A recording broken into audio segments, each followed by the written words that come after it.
18 de novembro até 24 de novembro, nós está celebrar o World Antimicrobial Awareness Week.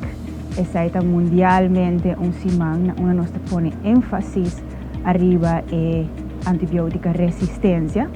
E tu vale que aqui mundialmente, especialmente também na Europa, nós pone enfasis riba uso riba antibiotica alergia.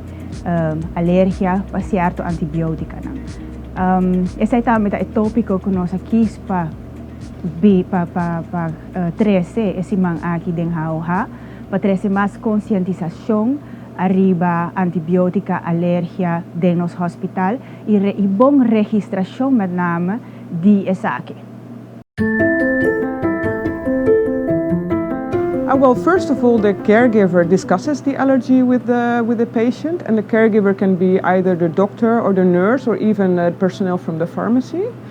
So they discuss the allergy and also the severity of the allergy, and then they can register it in our electronic prescription system of the medication.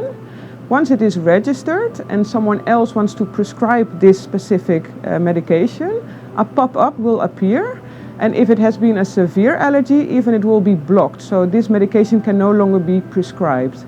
Therefore, it is of course very important that the registration is properly done. So if you have had an allergy 20 years ago, it may not be a real allergy anymore. But if we put it in the system, the medication will be blocked for you.